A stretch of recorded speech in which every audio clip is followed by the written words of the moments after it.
राज करके कुछ नहीं करना है, सब जगह का कच्चा तेल हमारा होगा।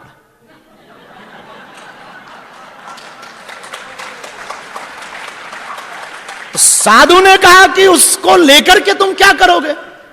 बोले कुछ नहीं, मेरे नाम का डंका बजेगा, मैं दुनिया का पावरफुल लीडर बन जाऊंगा, मैं पावरफुल नेता बन जाऊंगा, पावरफुल आदमी बन जाऊंगा और मैं शहंशाह कहलाऊंगा। और हम मजेदार बात कहें, अमेरिका, इजराइल और ईरान का युद्ध चल रहा, भगवान की कृपा हुई कि सीज फायर हुआ, भला हुआ।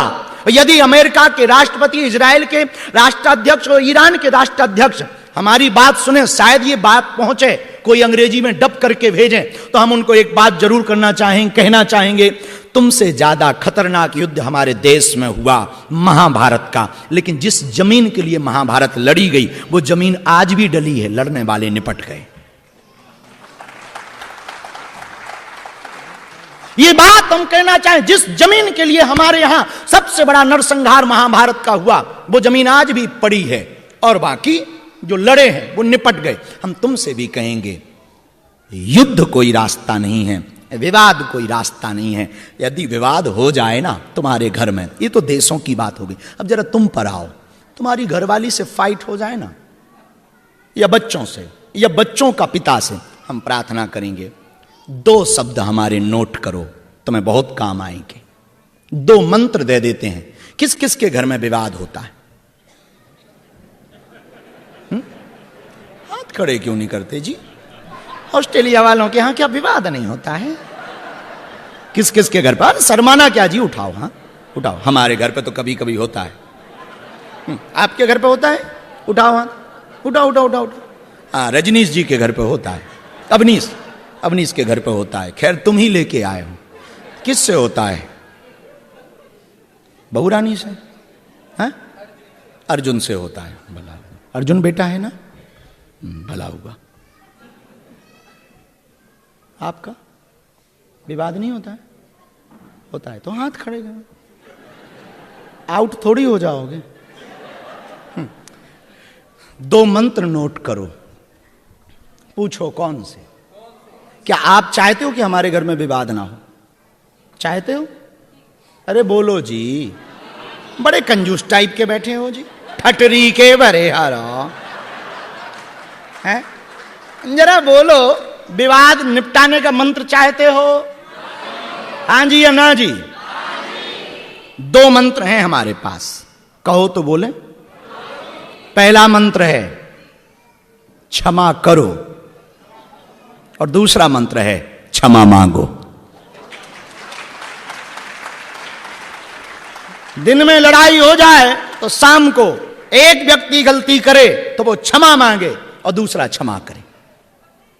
हमें लगता है, खैर लेकिन ये बात भी सही है कि कोई गलती मानता ही नहीं अपनी, ये भी बात सही है। और खासकर पत्नियां तो मानती ही नहीं है कि हमारी गलती थी, पुरुष भी कम नहीं है। तो हम प्रार्थना करेंगे कि 2 मंत्र याद रखो, क्षमा करो और क्षमा। अंग्रेजी का एक शब्द है सॉरी, कोई सॉरी कह दे तो लड़ाई खत्म। लड़ाई हो जाए सॉरी कहो, लड़ाई खत्म। अस्पताल में डॉक्टर सॉरी बोल दें तो शब्द वही है पर बड़ा खतरनाक। क्षमा करो और फिर से बोलो जरा जोर से, क्षमा करो और क्षमा मांगो। यदि आपके पास ये उदार दिल है तो हमें लगता है आप शांति के नजदीक हैं। उस शांति किसी माता जी का नाम नहीं है। हाँ, शांति का मतलब संतुष्टि, शांति का मतलब तृप्ति, शांति का मतलब जिसकी खोज में तुम्हारा जन्म हुआ। तुम आज तक भाग ही इसीलिए रहे कि हमें शांति मिले। और हमारे पास तो बड़े बड़े लोग आते हैं, वो कहते हैं गुरुजी भगवान की कृपा से मकान है, गाड़ी है, बंगला है, एक ही दिक्कत। हम पूछते क्या? मन शांत नहीं रहता। हमने कहा आप क्या नहीं, क्यों नहीं शांत रहता? जब सब कुछ है तो फिर भी मन शांत क्यों नहीं रहता? तब हमें एक बात समझ में आई। पूछो क्या? अरे जोर से तो पूछो, और जोर से पूछो। मन शांत ना रहने का एकमात्र कारण है, और वो है हमारी अपेक्षाएं। हम निरंतर अपनी अपेक्षाएं बढ़ाते हैं। इसका मतलब अपेक्षाएं खत्म नहीं करनी, पर दो सिद्धांत और हम पूरी दुनिया को देना चाहेंगे, खासकर कैनवरा और ऑस्ट्रेलिया के लोगों को हम यहां से जरूर देना चाहेंगे। दो सिद्धांत याद रखना, इच्छा और हरि इच्छा। तुमने जो सोचा वो इच्छा है और पूरी ना हो तो समझना हरि इच्छा है। और यदि आपके अंदर ये विचार आ गया कि भगवान की इच्छा है, तो हमें लगता है तुम्हारा मन संतुष्ट होने लगेगा, मन शांत होने लगेगा। एक कथा हमको याद आई, तुम्हें बड़ा आनंद आएगा। किसी गांव में एक फकीर रहता था, साधु रहा होगा हमारे जैसा। बीच रास्ते में एक दिन लेट गया, हाथ की तकिया बनाई और लेट गया। उस जमाने में राजाओं का जमाना था, तो एक सम्राट वहां से निकला। तो सम्राट के मंत्री ने इशारा किया कि जरा साइड हटो, राजा आ रहे हैं। तो उस फकीर ने लेटे लेटे कहा कि अभी अपने सम्राट को बोलो कि अभी शहंशाह आराम फरमा रहा है। तो मंत्री को बड़ा बुरा लगा, उसने ऊपर से नीचे तक 2-3 बार देखा, फटे कपड़े, बड़े बाल, लंबी लंबी दाढ़ी, और ये अपने आप को शहंशाह बोल रहा है। तो मंत्री ने कहा कि तुम शहंशाह लग तो नहीं रहे, साधु तो साधु होता है। उसने भी कहा तुम भी कुछ नहीं लग रहे। ये बात चल ही रही थी कि राजा को लगा बड़ी देर हो रही, तो राजा उतरा। राजा ने मंत्री से पूछा कि क्या बात है। तो उस मंत्री ने कहा कि एक कोई पागल लेटा हुआ है और अपने आप को शहंशाह बोल रहा है। वो कह रहा है कि अपने राजा को बोलो कि अभी शहंशाह आराम फरमा रहा है, और जब आराम हो जाएगा तब बुलाया जाएगा। राजा ने कहा कि शहंशाह तो हम बनने वाले, ये पहले से ही कौन बन गया। तो राजा गया और पूछा कि कौन हो तुम। तो साधु ने कहा तुम बताओ, हु आर यू, तुम कौन। तो राजा ने कहा मैं सम्राट हूं अमुक देश का। तो साधु ने भी लेटे लेटे छाती पर हाथ, मैं शहंशाह। राजा ने कहा ये क्या पागलपन है, ना तुम्हारे पास सेना है, ना मंत्री है, ना संतरी है, ना कपड़े हैं, ना सिंहासन है, ना डोली है, ना पालकी है, तुम कहां से शहंशाह हो। हम बोले अभी सब छुट्टी पे हैं, तो हम शहंशाह है पर सब छुट्टी पर है, शहंशाह है इसलिए छुट्टी पर है तो कुछ है नहीं है। तो राजा ने कहा कि लग नहीं रहे। साधु ने कहा तुम भी नहीं लग रहे। अब राजा का दिमाग चकराया। साधु ने इसके बाद ठीक पूछा कहां जा रहे हो। राजा ने कहा कि सामने वाले देश के ऊपर युद्ध करने जा रहे हैं, और हम युद्ध करेंगे और उस देश पर चढ़ाई करेंगे, उस देश को जीतेंगे। साधु ने कहा फिर क्या करोगे। बोले फिर कुछ नहीं करेंगे, पूरी दुनिया में हमारा राज हो जाएगा। साधु ने कहा राज करके करना क्या चाहते। बोले कुछ नहीं, राज करके कुछ नहीं करना है, सब जगह का कच्चा तेल हमारा होगा।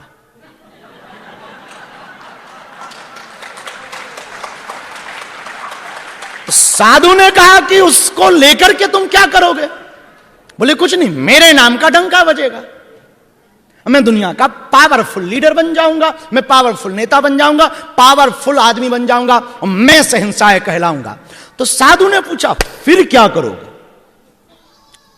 उसने कहा फिर क्या करेंगे, आराम के साथ सोएंगे। साधु ने पकड़ के एक जोर से चांटा मारा, ठटरी के बरे। तो दुनिया को जीतने के बाद भी आराम से सो पाएगा या नहीं। मैं बिना जीते हुए आराम से सो रहा हूं, बता तू शहंशाह या मैं शहंशाह। चाह गई, चिंता गई, मनवा बेपरवाह, जिसके अंदर चाह नहीं वही शहंशाह है। तो आपको शांति चाहिए तो संतुष्टि जरूरी है। क्या जरूरी है। गणित का सवाल, गणित के कोई भी सूत्र को हल करना है तो उसमें भी सूत्र लगाना पड़ता है। कोई भी सवाल को हल करना है तो सूत्र लगाओ, अल्फा बीटा ये लगाना अनिवार्य है। वैसे ही शांति पाना है तो एक सूत्र लगाना अनिवार्य है। पूछो क्या, संतुष्टि। जहां आपको संतुष्टि मिली आप शांत होने लगेंगे, वरना ये खोपड़ी तो तुम्हें कभी शांत ही नहीं करने देगी। भरी भीड़ में जब तुम मुस्कुराते रहो, वरना तुम तो 2 मिनट में ही भड़बड़ा जाते। तुमने देखा नहीं, कोई तुम्हें धक्का दे दे तुम्हारा दिमाग खराब हो जाता है, कोई तुमको चेयर ना दे तो तुम्हारा दिमाग खराब हो जाता है, कोई तुम्हें रोक दे, तुम्हारी इज्जत खराब हो जाती। कोई तुम्हें थोड़ा सा कह दे होल, तो दूसरे दिन से उसके ही दुश्मन बन जाता, 1 मिनट में। अच्छा, कोई तुम्हें देखकर हंस भी दे और थोड़ा सा तुम्हारी उससे खींचातानी चल रही हो, फिर अंदर ही अंदर ऐसी आग निकलती है, महाभारत के श्लोक निकलते हैं। और भले ही वो अपने चक्कर में हंस रहा हो, पर तुम्हारे अंदर यही रहता, हमारे लिए हंस रहा है। हमें कभी कभी हंसी इस बात पे आती है कि तुम अपने खुद के मालिक ना हो पाए, दूसरे के मन के रिमोट हो। कोई तुम्हें बढ़िया कह देता है तो तुम खुश हो जाते हो, कोई कहते बड़े घटिया आदमी तो तुम दुखी हो जाते हो। अब कोई कुछ कहे, उसका प्रभाव तुम पर पड़े, इसका मतलब तुम अपने मन के मालिक नहीं हो, दूसरों के मन के मालिक हो। दूसरे जैसा कहेंगे वैसे ही तुम रहोगे। यदि तुम्हें खुश रहना सीखना है तो दूसरे क्या कहते इससे तुम्हें फर्क नहीं पड़ना चाहिए। तुम्हारा आत्मचिंतन ऐसा होना चाहिए, मैं जैसा हूं वैसा ही बेहतर हूं। यदि हम खुद को बढ़िया लगें तो मैं भले ही ना लगे, ये तुम्हारी नजर। भाई नजर से ही तो सुंदरता है। जो प्रकृति माली होता, माली की नजर पेड़ों को देखकर कहती क्या खूबसूरत पेड़ है, हम लोगों को नहीं लगता, पर माली की नजर में पेड़ बड़े खूबसूरत होते हैं। जो पेड़ों का प्रशंसक होता, वृक्षों का, वो पेड़ों को देख करके खूबसूरती का, कई लोग प्रकृति के नजारे को देख करके कहते क्या खूबसूरत नजारा है। जिसकी जैसी नजर होती उसको वैसा ही दिखाई पड़ता। वैसे तो नाला भी सुंदर होता है, बस नजर सुअर वाली हो। नाला भी सुंदर होता है। अब कोई सुअर पक्के नाला को देखेगा, आहा क्या गजब का नाला है, ऊपर से एकदम काला गटर हो, कीड़े बिजबिजा रहे हों, दुर्गंध आ रही हो, तो अपन लोगों को तो लगेगा भाई जल्दी चलो। सुअर कहेगा आहा, उसको तो वही सुंदर है। तो नाला भी सुंदर हो। तुमने देखा नहीं, एक बड़ी प्यारी पुरानी घटना है। एक राजा की लड़की बड़ी सुंदर थी, उसको अपनी लड़की के लिए कोई लड़का चाहिए था। तो उनके यहां एक काम करने वाला, मसाज करने वाला व्यक्ति था। उसको कहा कि यदि कोई तुम्हारी नजर में सुंदर लड़का हो, उसको लाओ, हमें अपनी बेटी की शादी करानी।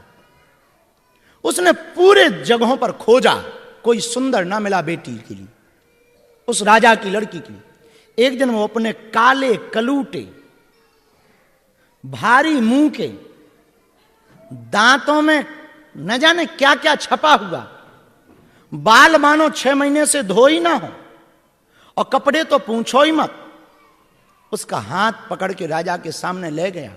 राजा ने पूछा ये कौन है? उसने कहा हुजूर बुरा ना मानो, ये हमारा बेटा है।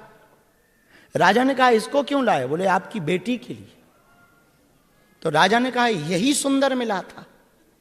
उसने कहा हमने पूरी दुनिया देखी, इससे ज्यादा सुंदर कोई दुनिया में मिला नहीं। हमने खूब नजर मारी, इससे ज्यादा सुंदर मिला नहीं। राजा कुछ नहीं बोला। इस कहानी का अर्थ सीधा सा है, बाप की नजर में तो बेटा ही सुंदर होता है,